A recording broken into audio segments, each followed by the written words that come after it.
Welcome back to 80s Comics. Take a trip with me in the Wayback Machine to 1981 for the Warlord issue number 44.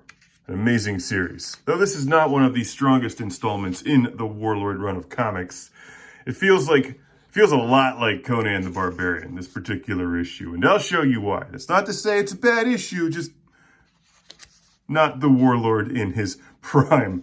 So his daughter Jennifer is she crashes her boat in Skartaris or something, shipwrecked in Skartaris, and Morgan and his friend Aton are questing for her. Okay, the gamble.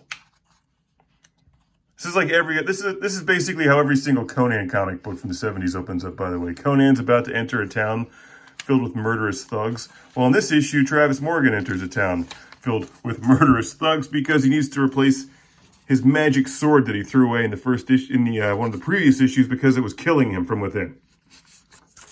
Magic swords. Apparently, it's what they do. So he needs an armory, and while they're looking for an armory, his friend gets into trouble in this local bar because his friend's an idiot and gets swindled, and he loses Morgan's horse. So what's the best way to talk this out with your friend? To not talk at all. Just punch him out because he's a moron. You need better friends. So, after we are enthralled by Wonder Woman in Old Gold, where Wonder Woman convinces all of us to buy Twinkies. I mean, not that anybody really needs convincing to buy Twinkies, but if Wonder Woman says buy Twinkies, buy some Twinkies. This entire issue basically turns into the Tower of the Elephant. Remember the Tower of the Elephant? I mean, it's not as good as the Tower of the Elephant, but basically the same premise. Conan and Aton have to break into this tower and steal a gem, because they need to buy back the horses that the guy won from his idiot friend. Though this is dumb because the Warlord could have just decapitated him on the spot and just taken their damn horses, or, I don't know, bought some new horses, whatever. Anyway, after making their way through a hedge maze, we get some good action here where Morgan shoots some rabid wolves in the face. They fight some guards who light the place on fire. Somebody ends up getting their hand chopped off, and we get a sweet epilogue where we find Shakira watching Logan's Run on a big screen. And then the second half of the issue is OMAC. Which, personally, I just haven't really been able to get into OMAC. It does look rather wacky, though. We have like poor man's Wolverine over here. I'm not sure. I really have no idea what's going on, but I mean, it can't be all bad if Wolverine shows up drunk and in a circus.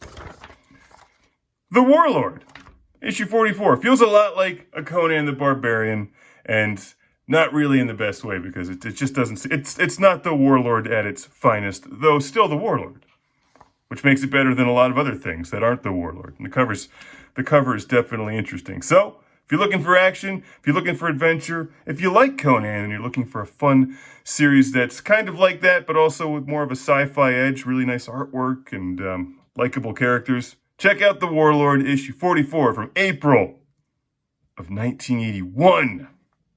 The comic book is nice and all, but I'm going to leave you with one final image that should make your day. Are you ready for this? Just soak it in. That picture. Oh yes. 2 to 4 inches can make all the difference in the world. Surely we're talking about mullet extensions here. Oh, it's height. Add 2 to 4 inches to your height using the height increase method.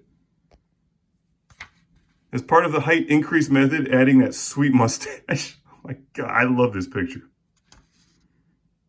I like that they went in with like an X-Acto knife and cut the background out too. It just really makes it. 1981, you're the best.